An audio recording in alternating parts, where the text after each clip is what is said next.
Rebirth of devil angel episode 2। वही रुद्र की भौएं आपस में जुड़ी हुई थी। वो कब से दोनों को देख रहा था। उससे ये सुनकर काफी हैरानी होती है कि अवनी ने अयान के प्रोजेक्ट में हेल्प की थी। उससे लगा नहीं था कि अवनी को कोई नॉलेज भी होगा बिजनेस के बारे में। वो अवनी के बारे में सोचते सोचते इतना गुम हो जाता है कि उसे अयान की आवाज ही नहीं सुनाई दे रहा था। अयान, भाई भाई कहाँ खो गए आप? कब से आवाज दे रहा हूँ, आप किसकी ख्यालों में गुम है? और फिर अवनी की तरफ देखने लगता है। रुद्र बोलता है, तुम कुछ ज्यादा ही सोच रहे हो। ऐसा कुछ नहीं है, मैं किसी के भी ख्यालों में नहीं खोया हूँ, समझे? हाँ हाँ, वो तो दिख रहा है, अयान बोलता है। अवनी उनकी बेहेज सुनकर बोलती, बस करो, बहुत हुआ, बंद करो तुम लोग बेहेज करना। डिनर का टाइम हो गया है, तुम लोग फ्रेश होके आओ, मैं डाइनिंग टेबल में खाना लगा देती हूँ। जिस पर अयान बोलता है, अवनी हम तो कब का फ्रेश हो गए हैं, तुम्हारा ही वेट कर रहे थे, तुम जागो तो डिनर करे साथ में। अयान की बातें सुन अवनी को ध्यान आता है कि वो तो झूले में सो रही थी, तो फिर अपने कमरे में कैसे आया? वो अयान से पूछती है कि वो अपने कमरे में कैसे आए। जिस पर अयान बोलता है, आपके हस्बैंड ने अपनी बाहों में उठा के आपको कमरे में लेके सुलाए हैं। अब आगे। जिस पर अवनी और रुद्र दोनों ही अयान को घूरने लगते हैं। ये देख अयान खुद को सही करते हुए बोलता है, आई मीन होने वाले हस्बैंड ने आपको आपके कमरे में सुलाए हैं। जिस पर अवनी उसे और घूरने लगती है। तो अयान बोलता है, अभी हुई नहीं है शादी, लेकिन हो तो होगी ना, भाई के साथ आपकी शादी तो हुए ना हस्बैंड। अवनी अयान की बातों को इग्नोर कर बोलती है, मैं डिनर लगाती हूँ, तुम लोग आ जाना जल्दी। इतना बोल वो चली जाती है किचन में, जो उसने पहले ही रेडी करी थी। दोनों डाइनिंग एरिया में चले जाते हैं। अवनी भी सभी डिशेस रख दी थी और वो भी बैठ गई थी टेबल में, अभी खाने ही वाले थे कि तभी डोरबेल बजी। तो अवनी बोलती है, तुम लोग खाना खाओ, मैं देखती हूँ। इतना बोल वो चली जाती है दरवाजा खोलने के लिए। अवनी जब दरवाजा खोलती है तब देखती है सामने एक लड़का रुद्र के ही एज का है, वो खड़ा था। अवनी बोलती है, जी आप dot dot dot dot dot dot. वो इतना ही बोली थी कि तभी वो लड़का बोलता है, मैं रुद्र का बेस्ट फ्रेंड ध्रुव हूँ, आप अवनी है ना? जी हाँ, आप मेरा नाम कैसे जानते हैं? अवनी बोलती है, वो एक्चुअली मैं जब अमेरिका में था तभी मुझे रुद्र ने बताया था तुम्हारे बारे में, तुम्हारी शादी होने वाली है। हमारी कभी आमने सामने मुलाकात नहीं हुआ है ना, इसलिए आप मुझे नहीं जानती है, लेकिन मैं जानता हूँ आपको। अवनी सिर्फ स्माइल करती है और उसे अंदर बुलाती है। ध्रुव अंदर आ जाता है और रुद्र कहाँ है वो पूछता है। जिस पर अवनी उसे डाइनिंग एरिया में जाने बोलती है। जिस पर ध्रुव भी डाइनिंग एरिया में चला जाता है। अवनी डोर लॉक कर वहां आती है उसके पीछे और उसे भी डिनर करने को बोलती है। रुद्र अयान जो काफी देर से अवनी का वेट कर रहे थे, जब वो अवनी को किसी से बात करता सुनते हैं तो वो भी पीछे मुड़ के देखते हैं, जहां पे उन्हें ध्रुव दिखता है। जिसे देख रुद्र ज्यादा ध्यान ना देते हुआ उसे इग्नोर करता, लेकिन अयान तो एकदम खुश हो जाता है। वो तुरंत उठ के ध्रुव के पास जाता है और उसके गले लग जाता है। अयान बोलता है, ध्रुव भाया आप कल क्यों नहीं आए? आपने तो बोला था कि रात को आएंगे, मैंने पता है कल कितना वेट किया आपका। जिस पर ध्रुव बोलता है, मैं आ ही रहा था, लेकिन कल बहुत जरूरी मीटिंग आ गई थी तो मुझे उधर जाना पड़ा। फिर दोनों ही बैठ जाते हैं डाइनिंग टेबल में और डिनर करने लगते हैं। ध्रुव खाने की तारीफ करते हुए बोलता है, वाव, खाना बहुत ही टेस्टी ही लग रहा है, अभी मीना आंटी के हाथ चूम लूं। जिस पर अयान बोलता है, चुमोगे तब ना जब वो होंगी यहाँ पे, वो आज जल्दी चली गई थी, सुबह ही उनकी मोम की तबीयत खराब है। तुम्हें किसने बोला? रुद्र बोलता है, अयान, वो उनका ही फोन आया था छुट्टी के लिए, आप मीटिंग में थे तो मैंने बात कर लिया और छुट्टी भी दे दिया है। वो सुबह गई है तो लंच किसने भेजा था दोपहर का मेरे केबिन मेल? रुद्र बोलता है, मुझे नहीं पता भाई, क्योंकि मैं तो जल्दी ही घर पे चला गया था, हो सकता है मीना आंटी लंच देके गई हो, अयान बोलता है। रुद्र भी मान लेता है क्योंकि बहुत बार ऐसा हुआ है कि इतना भी अर्जेंट हो वो हमेशा ही भेजा देती थी लंच। ऑफिस में वो भी डिनर करने लगता है। कुछ टाइम बाद डिनर हो जाता है। तीनों बॉयज आपस में काम के रिलेटेड बातें कर रहे थे, तो वही अवनी अपने कमरे में थी और सभी चीजें अरेंज कर रही थी कॉलेज के, क्योंकि कल से स्टार्ट होने वाला था उसका कॉलेज और वैसे भी घर में बैठे बैठे बोर हो जाती है, इसलिए कॉलेज जाने का डिसाइड किया उसने। वो सभी चीजें अरेंज करने के बाद जल्दी सो जाती है। नया दिन शुरू हो गया था। अवनी अपने रूटीन को फॉलो करते हुए जल्दी उठती है और जॉगिंग करने जाती है, ब्रेकफास्ट रेडी करती है और फिर कॉलेज के लिए रेडी होने चली जाती है, जिसने आज ब्लैक ड्रेस पहनी हुई थी। अवनी रेडी होके जल्दी जल्दी ब्रेकफास्ट करने जाती है। उधर रुद्र भी फोन पे बात करते हुए जा रहा था, उसा भी ध्यान नहीं था सामने, इस वजह से दोनों टकरा जाते हैं। अवनी गिरने को होती है तो रुद्र उसे कमर से पकड़ लेता है। जीस वजह से बच जाती है। गिरने से उनका पोजीशन कुछ इस तरह का था, जैसे फिल्मों में हीरोइन गिरती है तो कैसे हीरो बचा लेते है, वैसे ही रुद्र अवनी के ऊपर झुका हुआ था और एकटक अवनी को ही देखे जा रहा था। वही अवनी की आंखें बंद थी। गिरने के डर से उसने अपनी आंखें बंद कर ली थी। जब उसे रियलाइज होता है कि वह बच गई, नहीं गिरी है नीचे, तो वो अपनी आंखें धीरे धीरे खोलती है और उसकी काजल से सनी नीली आंखें उजागर होती है और रुद्र की आंखों से जा मिलती है बिना पलके झपकाए। दोनों एक दूसरे के आंखों में खोए हुए ही देखे जा रहे थे। बीतते समय के साथ उनकी नजदीकी अभी और बढ़ते जा रही थी। दोनों के होठों पे सिर्फ 1 इंच का फासला था, लेकिन वो कुछ कर पाते। कबाब में हड्डी हमारे अयान बाबू आए और उन्होंने कर दिया सारा रोमांस खराब। रीडर्स भी सोचते होंगे अभी ही आना था, अयान को कम से कम किस तो हो लेने देते, लेकिन हमारे अयान बाबू सबके अरमानों में पानी फेरते हुए तुरंत बोलते, ऊहू ऊहू अरे भाई बस बस अभी शीदी ने टाइम है, आप तो अभी से चालू हो गए, थोड़ा वेट कीजिए। आप सुबह सुबह ही रोमांस करने लगे, थोड़ा इस छोटे बच्चे का भी ख्याल कीजिए, क्या असर पड़ेगा अगर आप ऐसे ही सुबह सुबह खुलेआम रोमांस करोगे तो। और ये सब बोलते हुए दोनों के बिल्कुल पास आके खड़ा हो जाता है और एकटक दोनों को देखने लगता है। वही हमारे रुद्र और अवनी जो खो गए थे, दोनों एक दूसरे के आंखों में किस होने ही वाला था कि अयान अचानक आए आवाज से चौंक जाते हैं जब उन्हें रियलाइज होता है कि अभी वो क्या करने वाले थे और किसने देखा उन्हें। ये सोचकर ही दोनों ऑकवर्ड हो जाते हैं, क्योंकि अयान को कुछ पता चलने का मतलब पूरे गांव में बात फैलने के बराबर है। जिसके पेट में कुछ हजम नहीं होता जब तक वो किसी को बताए नहीं। अवनी के गाल एकदम पके हुए सेब की तरह लाल हो गया था, तो वही रुद्र के चेहरे पे कोई इमोशन शो नहीं हो रहा था। उसे देख लग ही नहीं रहा था कि कुछ हुआ है, लेकिन उसके भी कान लाल थे और वो अपनी खा जीने वाली आंखों से अयान को घूरे जा रहा था। लेकिन अयान को तो कोई फर्क ही नहीं पड़ रहा था, जैसे उसे आदत ही हो गई हो ये सब की। वो सब इग्नोर कर बोलता है, भाई दादाजी का कॉल आया था, आपको टाइम मिले तो मिलने को बुलाए है घर पे जी। इस पर रुद्र कुछ नहीं बोलता, एक बार अवनी को ऊपर से नीचे तक स्कैन करता है, फिर डाइनिंग एरिया में चला जाता है। रुद्र के ऐसे घूरने से अवनी भी ऑकवर्ड हो जाती है, लेकिन फिर वो भी डाइनिंग एरिया में चली जाती है। अयन भी पीछे पीछे आ जाता है।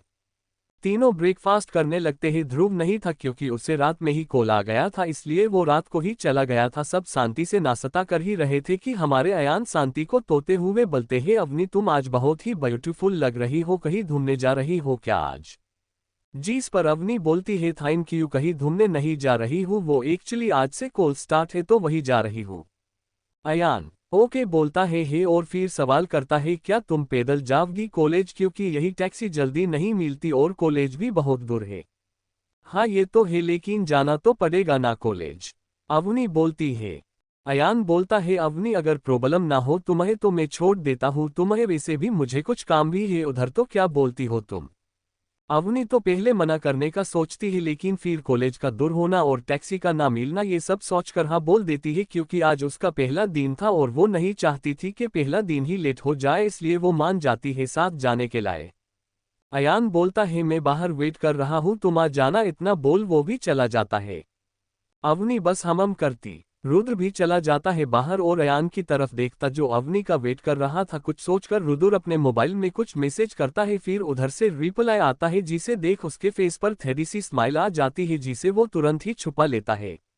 वही अयान को किसी का फोन आता है, जिसे वो पिक करता है। उधर से कुछ बोला जाता जिसे सुन वो परेशान हो जाता है, फिर ओके बोलकर फोन रख देता है और खुद से ही बोलता है, अब क्या करूं, मुझे अभी ही ऑफिस जाना होगा, लेकिन अवनी को भी मैंने कॉलेज ड्रॉप करने को बोला है, अब क्या करूं। तभी उसकी नजर रुद्र पे पड़ती है और वो कुछ सोचकर रुद्र के पास जाता है और बोलता है, भाई क्या आपको अभी कोई अर्जेंट काम है क्या। रुद्र बोलता है, नहीं जी। इस पर अयान, भाई तो क्या आप मेरा एक काम कर दोगे प्लीज, मना मत करना, मैं आपका छोटा भाई हूँ, प्लीज प्लीज। रुद्र पहले तो मना करता है, फिर बोलता है, ठीक है क्या काम है वो बोल जी। इस पर अयान रुद्र को गले लगाकर बोलता है, वो भाई मुझे जरूरी काम आ गया है, तो क्या आप अवनी को कॉलेज ड्रॉप कर दोगे प्लीज, मना मत करिएगा, आपने हाँ बोला है तो आपको करना ही होगा।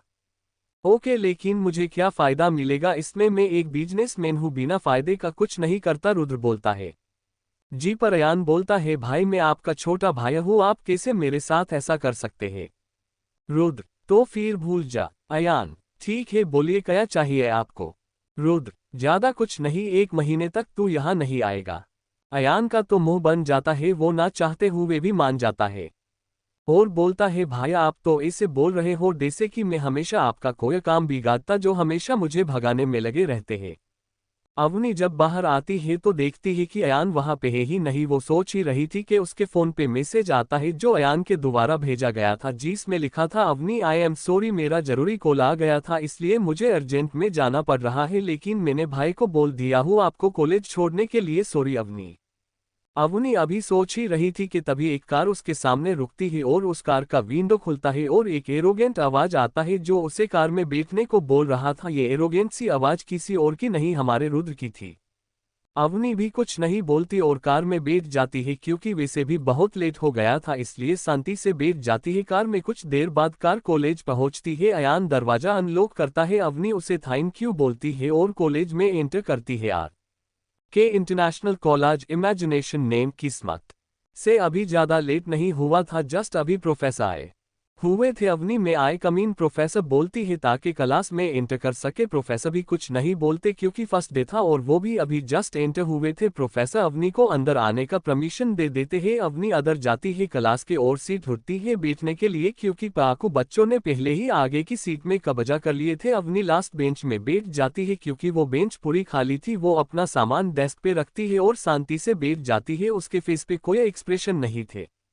वही क्लासमेट तो बस अवनी को ही ताड़े जा रहे थे जहां लड़कियां जल रही थी क्योंकि इतनी सादी सिंपल बिना मेकअप के अवनी इतनी सुंदर लग रही थी। हम आपको बता दें कि अवनी ने ऊपर ब्लैक कलर की कुर्ती पहनी हुई थी जो शॉर्ट थे और उसमें व्हाइट कलर के प्रिंट थे और नीचे ब्लैक पेंट जो शाइन कर रहे थे वो पहनी हुई थी। बाल खुले और नीली आंखों में काजल, नेचुरल पिंक लिप्स और ब्लैक नेट का दुपट्टा जिस में डिजाइन बने हुए थे वो एक साइड शोल्डर पे रखी हुई थी जी। और मेची के जूती जीस में बहुत ही कहर ढा रही थी और पहनी भी ब्लैक कलर थी जो उस पर बहुत जच रहा था। वही सारे लड़के ताड़े जा रहे थे सोच रहे थे कि काश ये मेरी गर्लफ्रेंड बन जाती ये लेकिन अवनी सबको इग्नोर कर रही थी। कुछ टाइम बाद क्लास स्टार्ट होता है। सबसे पहले सब अपना अपना इंट्रोडक्शन देते हैं। अवनी भी अपना इंट्रोडक्शन देती है। फिर क्लास स्टार्ट होता है। अवनी भी अपना सारा ध्यान लेक्चर में दे रही थी तो वही बॉयज का सारा ध्यान अवनी पे था जिसे देख सारी लड़कियों को बहुत जलन हो रहा था। ऐसे ही वक्त बीत जाता है और छुट्टी का वक्त भी हो गया था। वो कॉलेज से बाहर निकलती है। वो मन में सोचती है अच्छा हुआ कोई रैगिंग नहीं हुआ और अच्छे से टाइम निकल गया वरना कॉलेज में हमेशा सीनियर अपने जूनियर की रैगिंग करते हैं। अवनी अभी कॉलेज से बाहर आएगी थी कि तभी उसे वहां पे मिताली जी रुद्र की मोम दिखती है जो अपना फेस छुपा के किसी को पैसे दे रही थी। अवनी वहां जाती है देखने के लिए कि आखिर रुद्र की मोम इतना छुप के किसे पैसे दे रही है लेकिन जब तक अवनी रोड क्रॉस कर रही थी तब तक वो आदमी चला गया था। अवनी उस आदमी का फेस तो नहीं लेकिन उसके हाथ पे पड़ी टैटू और गन देख समझ गई थी कि ये कोई गुंडा ही होगा। वो अपने मन में सोचती है आखिर रुद्र की मोम एक गुंडे को क्यों पैसे दे रही थी और वो भी अपना फेस छुपा के। अवनी उनके पास जाती है और मिताली जी के कंधे पर हाथ रखती है जिससे रुद्र की मोम एकदम चौंक जाती है और तुरंत पीछे पलटती है। उनके माथे पर भी पसीने थे जैसे कोई चोरी पके जाने पर होता है वैसे ही मिताली जी के माथे पर पसीने की बूंदें थी जो अवनी भी नोटिस करती है। मिताली जी अवनी को देख अपने माथे में आए पसीने को पोंछकर बोलती है तुम यहाँ क्या कर रही हो। जी इस पर अवनी बोलती है जी मैं तो यहाँ पने कॉलेज आई हुई थी उतने में आप दिखी वैसे आप यहाँ क्या कर रही है और वो आदमी कौन था जिन्हें आप पैसे दे रही थी। कौन आदमी, यहाँ कोई आदमी नहीं है और ना ही मैंने किसी को पैसे दी हूँ। तुम किस आदमी की बात कर रही हो मिताली जी बोलती है लेकिन ये सब बोलते हुए उनके फेस एक्सप्रेशन बहुत ही अलग थे। अवनी वही जो कुछ देर पहले यहाँ पे था और उसके हाथ में गन भी थी और आप उसे पैसे भी दे रही थी। जिस पर मिताली जी बोलती है माना कि मैंने तुम्हें बिना जाने ही तुम्हें इतना कुछ सुनाई थी लेकिन इसका मतलब ये थोड़ी ना कि तुम भी मुझ पर इल्जाम लगाव में गुंडों को पैसे क्यों दूंगी। मैं तो उन्हें जीनती भी नहीं हूँ और भला मेरा गुंडों से क्या काम होगा। अवनी मैंने ये तो नहीं बोली कि वो गुंडा है ये तो आप ही बोल रही है और मुझे क्या पता उस आदमी को जानती है कि नहीं। मैं तो सिर्फ आपसे ये पूछ रही थी कि आप यहाँ मुंह छुपा के क्यों उस आदमी को पैसे दे रही थी बस इतनी सी बात था। मैंने आप पर मर्डर का इल्जाम थोड़ी ना लगाया है जो आप ऐसे बोल रही है।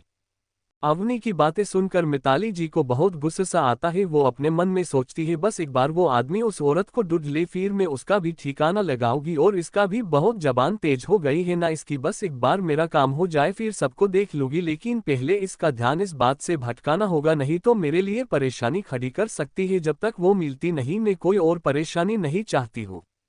फिर वो अपनी मीठी आवाज में बोलती है, अवनी बेटा शायद तुम्हें कोई गलतफहमी हुई होगी, तुमने किसी और को देखी होगी, मैं तो यहाँ पे सामान लेने आया थी, तुमने शायद किसी और को देखी होगी और मुझे समझ बैठी। लेकिन शायद उन्हें इस बात का अंदाजा नहीं था कि अवनी ने उनकी मन की बातें रीड कर ली है और अब उनके मीठी मीठी बातों का कोई फायदा नहीं होने वाला है, क्योंकि अवनी ने पहले ही उनके मन की सारी बातें सुन ली है। अवनी उन्हें कुछ नहीं बोलती और सिर्फ हाँ बोल देती है उनकी बातों पर, जिसे सुन मिताली जी राहत की सांस लेती है और चली जाती है वहां से।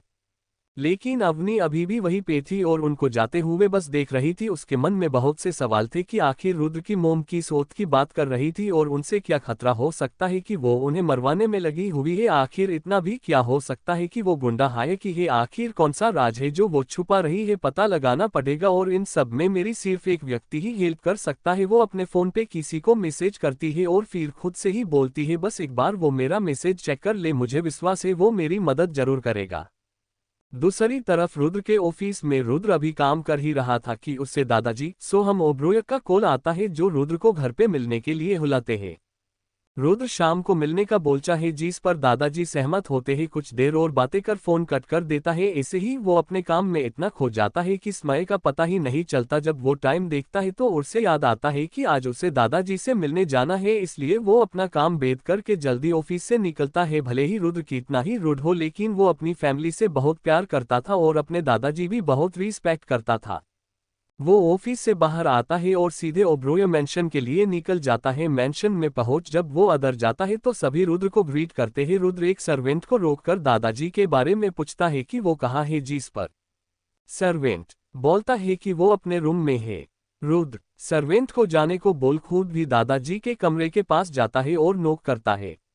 अदर से दादाजी आने की परमिशन देते हैं, जिस पर रुद्र अंदर जाता है और बोलता है, सॉरी दादाजी लेट हो गया, मुझे समय का पता ही नहीं चला, काम करते करते मेरे वजह से आपको कितना वेट करना पड़ा। दादाजी बोलते हैं, बात तो तेरी सही है, मुझे इंतजार तो करना पड़ा तेरा, लेकिन कर भी क्या सकते हैं। जब हमें पता हो कि हमारा पोता काम करता है तो उसमें डूब ही जाता है, तब ना ही दिन हो या रात पता ही नहीं चलता। अब अगर तुम सच में माफी चाहते हो तो मेरी बात सुननी पड़ेगी। रुद्र आप बोलिए, आपको क्या चाहिए, आप जो बोलोगे मैं वो करूँगा। दादाजी थोड़ा सीरियस हो के देखो रुद्र, मुझे पता है कि तुम अभी शादी नहीं करना चाहते हो, लेकिन बेटा अब मैं बूढ़ा हो रहा हूँ और तुम्हें भी अपनी लाइफ में प्यार की जरूरत है, जो तुम्हारा ख्याल रखे, जो तुम्हारे साथ हर कदम पर खड़ी रहे और काम के अलावा भी कुछ है वो बताए। जिसके साथ तुम खुश रहो और मुझे पता है तुम अवनी के साथ खुश रहोगे। हाँ मानता हूँ कभी कभी वो नादानियों में बहुत कुछ बोल जाती है, उसके अंदर बचपना अभी भी है, लेकिन वो दिल की बहुत साफ है, पैसों से ज्यादा परिवार को वैल्यू देती है और तुम भी तो उसे पसंद करते थे। रुद्र दादाजी मुझे पता है अवनी दिल की बहुत अच्छी है, लेकिन वो किसी और से प्यार करती है और मैं चाहता हूँ कि वो हमेशा खुश रहे और उसकी खुशी उस लड़के में है, ना कि मुझ में। दादाजी अच्छा और तेरा क्या, तू उसे प्यार नहीं करता बोल। रुद्र नहीं दादाजी, अब मैं उसे प्यार नहीं करता, इतना बोल अपनी नजरें फेर लेता है। दादाजी अच्छा तो फिर ये नजरें क्यों फेर रहा है, तू खुद से झूठ बोल सकता है लेकिन मुझसे नहीं। अरे जब वो पैदा हुई थी तब से तू उसे चाहता है और तू ही हमेशा अवनी की मॉम को बोलता था कि मैं बड़ा होके अवनी से शादी करूंगा और अभी तू ही मना कर रहा है। रुद्र दादाजी आप समझ नहीं रहे हैं। दादाजी मैं अच्छे से समझ रहा हूँ, क्या तू ये चाहता है कि अवनी एक ऐसे लड़के के साथ रहे जो लड़कियों को कपड़ों की तरह बदलता है? क्या तुम ये बर्दाश्त कर पाओगे कि अवनी की लाइफ बर्बाद हो जाए ऐसे आदमी के पीछे जो सिर्फ पैसों से प्यार करता हो, जिसने एक बार भी अवनी के बारे में नहीं सोचा उसे बेचने से पहले? रुद्र दादाजी ये आप क्या बोल रहे हो? दादाजी डॉट डॉट डॉट डॉट जो बोल रहा हूँ वो सही बोल रहा हूँ, ये देख। उसके बाद वो एक वीडियो रुद्र को दिखाते हैं, जिसे देखकर रुद्र को भी बहुत गुस्सा आता है। वो गुस्से से अपनी हाथ की मुट्ठियां बना लेता है। उस दिन तो अवनी की किस्मत अच्छी थी जो वो बच गई, लेकिन कब तक ऐसा चलेगा, इसलिए बोल रहा हूँ कि तू अवनी से जल्दी शादी कर ले ताकि हमेशा उसे प्रोटेक्ट कर सके और ऐसे लोगों से बचा सके ताकि कोई और उसके भोलेपन का फायदा ना उठा सके। लेकिन उन्हें क्या पता था कि ये अवनी अब पहले वाली अवनी जैसी नहीं है, इसे दूसरों को उनकी पर सबक सिखाना अच्छे से आता है और अपने लिए स्टैंड भी लेने आता है, जो अच्छों के साथ अच्छी और बुरों के साथ डबल बुरी है, उनकी सोच से भी ज्यादा। इसलिए मैं ये चाहता हूँ कि तुम शादी कर लो, भले ही अभी वो नाराज रही लेकिन बाद में सब ठीक हो जाएगा। अब फैसला तुम्हारे हाथों में है क्या करना है। वहीं दूसरी तरफ अवनी घर पहुंच गई थी और एक सूटकेस जो पैक करना बाकी था वो खोलती ही जो पहले से ही लॉक्ड था। जहां साइड पे अवनी का नाम लिखा था वो खोलती है तो उसमें कुछ पुराने सामान थे बच्चे के और कुछ फोटोस और खिलौने। तभी उसकी नज़र एक तस्वीर पे जाती है जो एक छोटे लड़के की थी जो करीब 7 या 8 साल का होगा, जिसमें बच्चा बहुत ही क्यूट लग रहा था। अवनी उस फ्रेम को उठाती है और देखती है कि पीछे रुद्र का नाम लिखा हुआ है। अवनी सोचती है कि अगर पहले वाली अवनी को पसंद नहीं करती थी तो आखिर रुद्र की इतनी सारी फोटोज क्यों इतना संभाल के रखी है। वो अभी सोच ही रही थी कि तभी उसकी नज़र एक बॉक्स पर जाती है जो शायद पासवर्ड से खुलता था। अवनी उसे खोलने लगती है लेकिन सभी पासवर्ड गलत बता रहे थे। बार बार रोग पासवर्ड की वजह से वो इरिटेट हो जाती है। तभी उसके दिमाग में एक ख्याल आता है। वो अपना फ़ोन उठाती है और कुछ सर्च करती है और कुछ ही देर बाद वो एक बार फिर से पासवर्ड एंटर करती है लेकिन इस बार वो लॉक खुल जाता है। ये देख अवनी खुश भी होती है और हैरान भी, आखिर हो भी क्यों ना।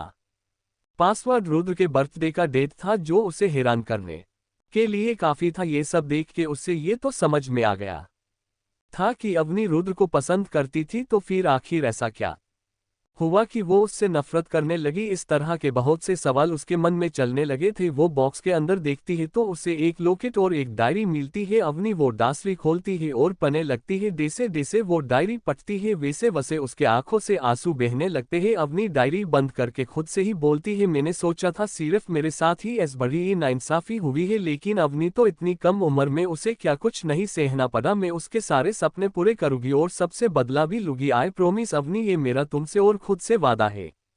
अवनी सभी चीजों को अच्छे से पैक कर फिर से बॉक्स को लॉक करके उसे वापस लॉकर में रख देती है और फिर खुद कमरे से बाहर चली जाती है। उसका मन बहुत भारी भारी लग रहा था, इसलिए वो हेडफोन लेकर टेरेस पे चली जाती है और हेडफोन लगाकर झूले पर बैठ अपना सर झूले के एक साइड टिकाकर अपनी आंखें बंद कर लेती है और अपने पास्ट के बारे में याद करने लगती है। उसके सामने वो सीन आता है जहां पे उसे सब पैम्पर करते थे, जहां पे उसके पास सभी थे, पूरी फैमिली, उसके मोम और डैड जो उसे इतना प्यार करते थे, हमेशा हर ख्वाहिश पूरी करते थे, अपने जान से भी ज्यादा उसे चाहते थे, खासकर उसके डैड। ऐसा नहीं है कि मोम प्यार कम करती थी, मोम कभी कभार उसे डांट दिया करती थी उसकी गलतियों पे, लेकिन डैड कभी भी नहीं डांटते थे। जब से हुई थी तब से एक बार भी नहीं डांटे थे। वो अपने डैड की गुरूर थी। उसके भाई जो उसे राजकुमारी की तरह ट्रीट करता था, हमेशा उसे हर परेशानी से बचाता था। उसके दादा दादी जो उसे हमेशा अपनी पलकों पे बिठाते थे, यानी उसकी हर एक मांग पूरी करते थे, चाहे फिर कुछ भी क्यों ना हो। इवा एक बार जो बोल दे वो हो के ही रहता था। अगर उसे जुकाम भी हो जाता तो सब पूरी फैमिली परेशान होने लगती थी। जब तक वो ठीक नहीं हो जाती तब तक कोई भी शांत नहीं रहता था। तभी उसे सामने एक दूसरा सीन आता जहां पे उसकी पूरी फैमिली थी लेकिन सभी बहुत परेशान थे। उसके डैड उससे मुंह फेर के खड़े थे, उसकी मोम और दादी रो रही थी और उसके दादू के आंखों में भी आंसू थे। जहां पे उसकी मोम उसे समझा रही थी कि वो ऐसा ना करे, वहीं उसका भाई भी उसे बार बार यही बोल रहा था कि मयंक एक अच्छा लड़का नहीं है, उसे छोड़ दे, लेकिन वो किसी भी बात नहीं सुनती और घर छोड़कर चली जाती है मयंक के साथ, जहां अपनी पूरी फैमिली को और उनके प्यार को छोड़कर वो मयंक का झूठा प्यार चुनती है। मयंक के प्यार में वो इतनी अंधी हो गई थी कि उसे किसी का प्यार, इमोशंस, फीलिंग दिखा ही नहीं, सबको अनदेखा कर दी और चली गई अपनी फैमिली को छोड़कर मयंक के साथ। दूसरे दिन न्यूज में देखती है जहां पे ये बताया जा रहा था कि सिंघानिया फैमिली के किसी मेंबर को हॉस्पिटलाइज किया गया है, लेकिन कौन है उसकी खबर नहीं दी गई थी क्योंकि सिंघानिया को ज्यादा न्यूज में रहना पसंद नहीं था। इवा जब ये देखती है तो वो जाना चाहती थी, लेकिन तभी माया ने ही उससे ये बोलती है कि किसी ने उसे बताया है कि वो शक नाटक कर रहे हैं तुम्हें वहां बुलाने का ताकि तुम मयंक को छोड़ दो, लेकिन मैं तुम्हारी बेस्ट फ्रेंड हूं, मैं तुम्हें अपने प्यार से अलग होते हुए नहीं देख सकती, इसलिए मैं तुम्हें ये बात बता रही हूँ। जिस पर यकीन करके वो नहीं जाती है मिलने। ये सब सोच सोचकर अवनी की आंखों में आंसू आ जाते हैं, उसे अपने दिल में बहुत दर्द होता है। अवनी को इस बारे में सोच सोचकर उसके दिल में एक टीस उठती है, कैसे उसकी वजह से उसकी पूरी फैमिली रोई थी। अवनी अपने पास्ट को याद करके रोते रोते वही टेरेस पे ही सो गई थी। रात के करीब 12 या 1 बज रहे होंगे। एक कार फार्म हाउस के बाहर आके रुकती है और उसमें से एक हैंडसम सा लड़का निकलता है और सीधे फार्म हाउस के अंदर आता है। अंदर आते ही घर के अंदर इधर उधर देखता है, शायद किसी को ढूंढ रहा था, लेकिन वहां कोई नहीं मिलता है। तो फिर वो अपना सामान लेके एक कमरे में चला जाता है और फिर खुद भी फ्रेश होने लगता है। कुछ टाइम बाद वो बाहर आता है और अपना काम करने लगता है। कुछ टाइम बाद वो सिगरेट निकालकर उसके कश लेने लगता है। उसे बहुत फ्रस्ट्रेशन होता है, इसलिए वो टेरेस में चला जाता है ठंडी हवा लेने के लिए। वो टेरेस के एक साइड में रेलिंग से टीक के बाहर देख रहा था, तभी उसकी नज़र थोड़े दूर पे ही झूले पे पड़ी। पहले तो उसे थोड़ा अजीब लगता है, लेकिन जब वो बिल्कुल पास जाके सामने देखता है तो वह चौंक जाता है, क्योंकि सामने अवनी सोई हुई थी। वो शख्स अवनी को गोद में उठाकर नीचे ले जाता है, फिर अपने कमरे में सुला देता है। क्योंकि टेरेस पे बहुत ही ठंड थी, इसलिए उसे अपने कमरे में ही सुला देता है। अवनी को कंबल ओढ़ाकर खुद कमरे से बाहर चला जाता है। वहीं दूसरी तरफ ओब्रोय हाउस में दादाजी का कमरा। दादाजी के बार बार बोलने पर रुद्र शादी के लिए हाँ बोल देता है, और साथ में ये भी कि आप ही अवनी को बोलोगे, अगर वो रेडी होगी शादी के लिए तो वो कर लेगा अवनी से शादी। जिस पर दादाजी बोलते हैं, ठीक है, इस बारे में तू टेंशन मत ले, मैं सब देख लूंगा और अवनी को भी मना लूंगा। और हाँ, कल तू अवनी को अपने साथ लेके आना यहाँ ओब्रोय हाउस में। मैं कल ही पंडित जी को बुलाऊंगा तुम दोनों की कुंडली दिखाने के लिए, समझे। जिस पर रुद्र बोलता है, दादाजी आपको इतनी भी जल्दी क्या है? हाँ तो बोल दिया हूँ वह शादी के लिए, तो फिर आप इतनी जल्दी क्यों कर रहे हो? वैसे भी अवनी अभी सिर्फ 18 की है और तो अभी उसका ग्रेजुएशन भी कंप्लीट नहीं हुआ है। तो दादाजी बोलते हैं, मुझे पता है कि अवनी अभी 18 की है और ये भी पता है कि अभी उसका ग्रेजुएशन भी कंप्लीट नहीं हुआ है, लेकिन मैं कोई रिस्क नहीं ले सकता, कब तुम्हारा मन बदल जाए कोई भरोसा नहीं है। और मैं तो सिर्फ शादी के लिए बोल रहा हूँ, ना कि तुम्हें कोई पोता पोती मांग रहा हूँ, समझे। और शादी के बाद भी अवनी अपना स्टडी कंप्लीट कर सकती है। रुद्र और बहस नहीं करना चाहता था, इसलिए हाँ बोल देता है, और साथ में ये भी कि शादी सीक्रेट हो, जिसकी खबर सिर्फ फैमिली मेंबर को हो और किसी को नहीं। जिस पर दादाजी भी सहमत हो जाते हैं। रुद्र दादाजी को आराम करने बोलकर खुद भी अपने कमरे में चला जाता है आराम करने का, क्योंकि रात बहुत हो गई थी और वो इतनी रात को अवनी को डिस्टर्ब नहीं करना चाहता था, इसलिए वो आज यही रुकने का फैसला लेता है। रात गहरी हो गई थी, सब सो रहे थे, लेकिन कोई था जिसकी नींद उड़ी हुई थी। वो बार बार किसी को कॉल कर रही थी, लेकिन कोस रिस्पॉन्स नहीं आ रहा था। दूसरी तरफ से वो गुस्से में मोबाइल फेंक देती है, जिससे मोबाइल के टुकड़े हो जाते हैं। वो खुद से ही बोलती है, एक काम इनसे नहीं होता, इतने सारे होने के बाद भी एक कमजोर औरत को नहीं पकड़ सके, बस एक बार हाथा जाए। वो फिर बताती हूँ उसे कि मैं कौन हूँ, बहुत शौक है ना भागने का मेरे कैद से, अब देखो मैं क्या करती हूँ, मैंने गलती की, तुम्हें जिंदा छोड़कर तुम्हें तो मार देना चाहिए था, लेकिन कोई नहीं, जो काम मैंने अधूरा छोड़ी थी वो पूरा कर दूंगी अब। और जोर जोर से हंसने लगती है। ये औरत कोई और नहीं मिताली जी है। सुबह हो गया था। अवनी का नींद खिड़की से आ रही रोशनी की वजह से खुलता है। अवनी उठ के अंगड़ाई लेती है और धीरे धीरे अपनी आंखें खोलती है। जब खुद को एक दूसरे कमरे में देखती है तो वो चौंक जाती है, क्योंकि उसने सिर्फ अपना और रुद्र का ही कमरा देखी थी, इसके अलावा अभी तक कोई भी कमरा फार्म हाउस का चेक नहीं की थी। वो खुद से ही सोचती है, मैं इस कमरे में कैसे आया, कहीं फिर से रुद्र ने तो नहीं मुझे यहाँ इस कमरे में सुलाया है। हो सकता है वो खुद से ही बोले जा रही थी, तभी उसकी नज़र घड़ी पे पड़ती है, जिसे देख वो चौंक जाती है। उससे याद आता है कॉलेज भी जाना है, इसलिए जल्दी जल्दी कमरे से बाहर निकलती है। अपने कमरे में जाके सबसे पहले शालवर लेती है, फिर कॉलेज के लिए रेडी होने लगती है। कुछ ही देर में रेडी हो जाती है। उसने आज पिंक कलर का कट कुर्ता और ब्लू जींस पहनी हुई थी और बालों को थोड़ा कलकी हुई थी। आंखों में हल्के काजल और होठों में हल्का लिप ग्लोस लगाई हुई थी, जिससे वो और भी खूबसूरत लग रही थी। वो जल्दी से अपने बुक्स लेती है और कमरे को लॉक कर बाहर आती है। फिर शू केबिन के पास जाके ड्रेस के मैचिंग जूती पहन लेती है और फार्म हाउस से बाहर निकल जाती है। वो अभी सोच ही रही थी कि कॉलेज कैसे जाए, यहाँ तो कोई टैक्सी ही नहीं मिलती है, तभी वहाँ पे एक कार रुकती है। अवनी अभी कार को देख ही रही थी कि तभी कार का दरवाजा खुलता है और ड्राइवर बाहर आता है और बड़े ही रिस्पेक्ट के साथ अवनी से बोलता है, मैम, मुझे रुद्र सर ने आपको कॉलेज ड्रॉप करने को भेजा है। अवनी उस ड्राइवर को शक की नजरों से देखती है तो ड्राइवर बेचारा भी असहज हो जाता है। अवनी के ऐसे घूरने पे अवनी कुछ देर घूरती है, फिर कार में बैठ जाती है। कुछ टाइम बाद कार कॉलेज पहुंचती है। अवनी कॉलेज के अंदर जा ही रही थी कि किसी ने ऐसा रास्ता रोक दिया। जब अवनी सामने देखती है तो सामने एक लड़की, जिसने बहुत ही शॉर्ट ड्रेस पहनी हुई थी और चेहरे पे बहुत सारा मेकअप की हुई थी। उस लड़की के आजू बाजू 2 और लड़कियां खड़ी थी। अवनी उनको इग्नोर करके दूसरी साइड से जाने की कोशिश करती है, लेकिन वहां भी उन लोग रास्ता रोक देते हैं और उनमें से एक लड़की बोलती है, तुम ऐसे यहाँ से नहीं जा सकती, समझी। जिस पर अवनी बोलती है, मैं यहाँ से क्यों नहीं जा सकती? तो वो लड़की बोलती है, क्योंकि तुम हमारी जूनियर हो और हम तुम्हारे सीनियर, तो तुम्हें पहले वो करना होगा जो हम कहेंगे। अवनी, अगर मैं ना करूँ तो। लड़की, तन्हे पता भी है तुम किसे मना कर रही हो। शनाया, मेकअप वाली लड़की का नाम शनाया है को जिसके डैड इस कॉलेज के ट्रस्टी है। अगर इसके डैड ट्रस्टी है कॉलेज के तो मैं क्या करूँ उसका। अवनी बोलती है, तुम्हें हमारे ऑर्डर फॉलो करने होंगे। शनाया बोलती है, अवनी, अगर मैं ना करूँ तो। जिस पर शनाया बोलती है, अगर तुमने हमारे ऑर्डर फॉलो नहीं किए तो तुम इस कॉलेज रहना बहुत भारी पड़ेगा। इस कॉलेज में मेरा राज चलता है। शनाया सहायिका, अगर यहाँ पढ़ना है तो मेरा ऑर्डर फॉलो करना ही होगा। सो तुम्हारे लिए यही सही रहेगा कि शांति से हम जो बोल रहे हैं वो कर लो। Avani, I am sorry, please तुम मुझे इस कॉलेज से मत निकालना। जिसे सुनकर सनाया के चेहरे पर एक जीत की खुशी आए, वो भी कुछ सेकंड के लिए। अवनी ने आगे जो कहे वो सुनकर वो भी चली गई। अवनी, मैं तो डर गई तुम्हारी इस धमकी से। क्या तुम्हें ऐसा लगा तो मैं तुमसे माफी मांगती हूँ इस पर, क्योंकि मैं कोई ऐसी बड़ी लड़की नहीं हूँ जिसे तुम धमकाओ और मैं डर भी जाओ। अवनी नाम है मेरा। अगर इतने ही ऑर्डर फॉलो करवाने का शौक है ना तो अपने डैड को बोलो कि कुछ नौकर भी तुम्हारे साथ भेजे जो तुम्हारे ऑर्डर फॉलो करेंगे और तुम्हें भी कॉलेज में सबसे बोलने की जरूरत भी नहीं पड़ेगी, समझी। Dot dot dot dot dot फिर थोड़ा रुक के बोलती है, अब अगर तुम्हारा हो गया हो तो मैं अपने क्लास अटेंड करने जा रही हूँ। वो क्या है ना, मैं यहाँ पने आती हूँ फालतू के ऑर्डर फॉलो करने नहीं। सो नेक्स्ट टाइम प्लीज इन फालतू चीजों के लिए मेरा रास्ता मत रोकना। मेरे पास फालतू का समय नहीं है फालतू लोगों के लिए, समझी। तो अगली बार ना 100 बार सोच के मुझसे उलझना। अवनी की बात सुनकर वहां पे जो लोग भीड़ लगाए बैठे हुए थे तमाशा देखने के लिए, वो सब सीटी और तालियां बजाने लगते हैं। जिसे देखकर शनाया गुस्से से अवनी को देखकर बोलती है, तुम्हें तो मैं बाद में देखूंगी। इतना बोलकर वो पैर पटक कर अपनी चमचियों के साथ चली जाती है।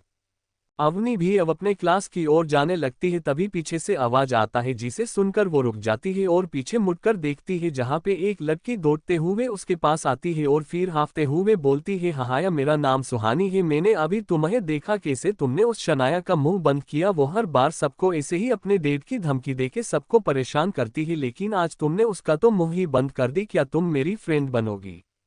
जिस पर अवनी बोलती है, हाँ क्यों नहीं, मेरा नाम अवनी है। और दोनों हैंड शेक करते हैं। अवनी को सुहानी से नेगेटिव वाइब्स नहीं आ रहे थे इसलिए फ्रेंडशिप कर लेती है। फिर दोनों साथ में ही क्लास की ओर जाते हैं, लेकिन तभी एक जोरदार आवाज आती है जिसे सुनकर दोनों के कदम वहीं रुक जाती है।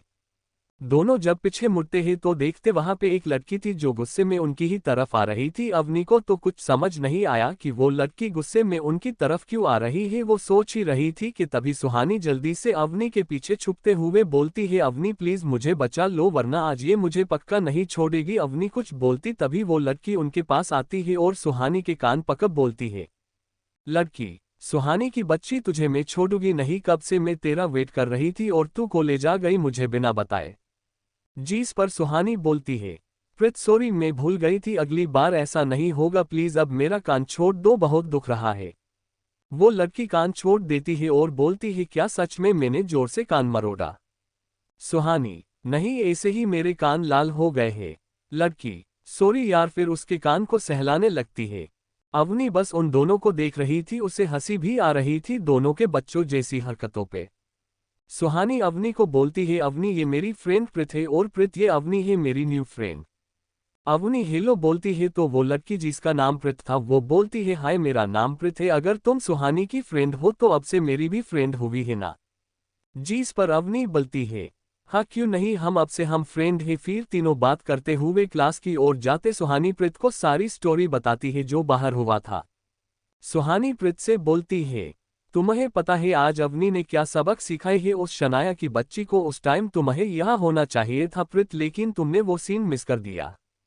जिस पर प्रीत बोलती है, यार मुझे भी देखना था ये सीन, लेकिन बस तेरी वजह से मैं ये सीन देख नहीं पाए। ऐसे ही बहस करते हुए तीनों क्लास में पहुंचते हैं, लेकिन जैसे ही क्लास में एंटर करते हैं वहां का नजारा देख चौंक जाते हैं, क्योंकि जितनी गर्ल्स थी वो एक बेंच में 3 या 2 करके बैठी हुई थी। आगे तो सही था सब, लेकिन पीछे बॉयज एक बेंच में एक ही थे, वो किसी को बैठने भी नहीं दे रहे थे। अगर कोई वहां बैठने जाता तो उन्हें एक एक के भगा दे रहे थे कि तुम्हें जल्दी आना चाहिए था यहाँ बैठने के लिए, हम जल्दी आए हैं तो हम यहाँ बैठे हैं। लेकिन जैसे ही उनकी नजर अवनी पे गई सब साइड हो गए ताकि अवनी वहां बैठ सके। कई बॉयज ने तो बैठने के लिए ऑफर भी किए, लेकिन अवनी सबको इग्नोर कर देती है। तो सुहानी बोलती है अब हम कहाँ बैठे, यहाँ तो बेंच ही सबने कब्जा किया हुआ है, अगर लड़कियों ने किया होता तो बात भी होती, लेकिन यहाँ तो बॉयज ने ही बेंच पे कब्जा जमा लिए है, जबकि ये तो कुछ लाए भी नहीं है सिवाय एक नोटबुक और पेन के। जिया परप्रीत बोलती है बात तो तेरी सही है, लेकिन हमें भी तो प्लेस चाहिए ना बैठने के लिए। फिर कुछ सोचकर बोलती है मेरे पास एक आइडिया है अवनी, तुम एक बार बोलो ना लास्ट बेंच खाली करने के लिए, शायद तुम्हारी बात सुन ले। क्योंकि फर्स्ट बेंच में मुझे नहीं बैठना है। अवनी मना करती है, लेकिन बार बार दोनों के बलने पर वो लास्ट बेंच के पास जाती जहां पे एक लड़का बैठा हुआ था, उसके नंबर वाले चश्मे भी थे। अवनी उस लड़के से बोलती है एक्सक्यूज मी, क्या आपको या दूसरी बेंच में एडजस्ट कर लोगे। अवनी अभी इतना ही बोली थी कि वो लड़का अपना सामान उठा के शर्माते हुए बोलता है हाँ क्यों नहीं, आप यहाँ बैठ सकती है, मैं कहीं और बैठ जाता हूँ। इतना बोल वो अवनी को जगह दे देता है। अवनी उस लड़के को थैंक यू बोलती है तो वो लड़का बोलता है आप मुझे थैंक यू मत बोलिए, वैसे भी कितने सारे बेंच में एक ही बॉयज बैठे हैं, मैं वहां पे एडजस्ट कर लूंगा। तो कुछ बॉयज और बोलते हैं हाँ हाँ यहाँ पे इतनी बेंचेस खाली है, ये यहाँ पे बैठ जाएगा, आप आराम से वहां पे बैठ जाइए, और अगर आपको कहीं और बैठना है तो हम वो बेंच भी खाली करा सकते हैं। अवनी सबको मना करते हुए बोलती है नहीं, आप सबको कुछ करने की जरूरत नहीं है, प्लीज आप सब बैठ जाइए। फिर सुहानी बोलती है और दूसरों को भी बैठने दो, जो तुम लोगों ने बेंच में कब्जा करके बैठे हुए हो। इतना बोल वो भी अवनी और प्रीत के साथ बेंच पे बैठ जाती है। प्रोफेसर के आने का वक्त हो गया था, इसलिए सब शांति से अपने अपने सीट पे बैठ जाते हैं। कुछ टाइम बाद प्रोफेसर आते हैं और क्लास स्टार्ट होता है। प्रोफेसर लेक्चर स्टार्ट करते हैं, इसे ही टाइम बीतता है और लंच टाइम भी हो जाता है। अवनी भी लंच करने सुहानी और प्रीत के साथ कैंटीन में जाती है और सब अपना अपना लंच ऑर्डर करते हैं। वो सब अभी लंच खाना स्टार्ट करने ही वाले थे कि अवनी को एक जानी पहचानी आवाज आती है जो उसके पास ही आ रहा था। पहले तो अवनी को सिर्फ शक था, लेकिन उसकी बात सुनकर उसका शक यकीन में बदल जाता है कि ये वही है। वहीं दूसरी तरफ ओबरोय इंडस्ट्री में रुद्र आज जल्दी आ गया था ऑफिस, क्योंकि कल अपने दादाजी से मिलने के चक्कर में उसने बहुत से मीटिंग को कैंसिल किया था जो उसे आज पूरे करने थे, और भी बहुत से वक्त बाकी था, इसलिए आज वो जल्दी ही ऑफिस आ गया था। कुछ देर बाद मयंक आता है और रुद्र को उसका शेड्यूल बताने लगता है। शेड्यूल बताने के बाद कुछ देर रुककर बोलता है सर वो कल ना शिवांश सर आए थे आपसे मिलने, लेकिन आप यहाँ नहीं थे, और आज सुबह ही उनको घर से इमरजेंसी कॉल आ गया, इसलिए वो आपसे मिल नहीं पाए। उन्होंने आपके ये मैसेज देने को बोला है कि वो अगले महीने आपसे मिलने आएंगे, आप उनसे गुस्सा मत होइएगा, और घर पहुँच के आपको कॉल भी कर गए। इतना बोल मयंक चुप हो जाता है। वही जब रुद्र को पता चलता है कि शिवांश यहाँ आया था और बिना मिले ही चला गया, वो मयंक को बोलता है मयंक तुम ये बात मुझे अभी बता रहे हो, वो जब आया था तभी तुम्हें बताना चाहिए था ना। मयंक सर आपका कॉल ही नहीं लग रहा था, और सर ने भी बोला कि वो फार्म हाउस ही जा रहे हैं तो आपसे मिल लेंगे।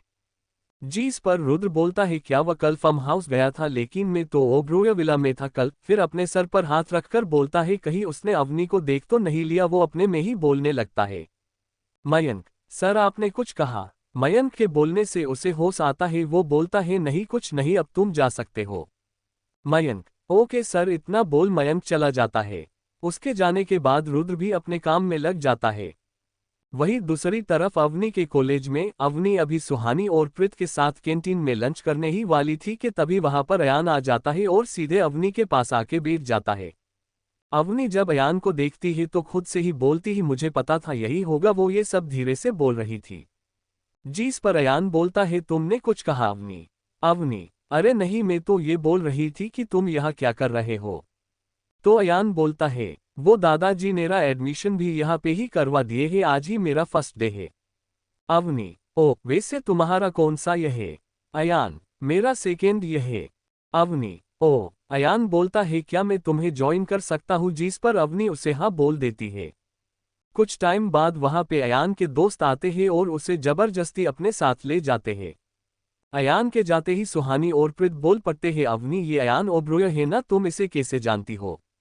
अवनी उन्हें चुप करवाते हुए बोलती है अरे तुम दोनों पहले चुप हो जाओ तभी तो मैं बोलूंगी, जिस पर दोनों चुप हो जाते हैं अवनी की बात सुनकर। तो अवनी बोलती है एक्चुअली क्या है ना, मेरे दादू और अयान के दादू बचपन के फ्रेंड थे और अयान उनका पोता है, तो बस इसलिए मैं अयान को जानती हूँ।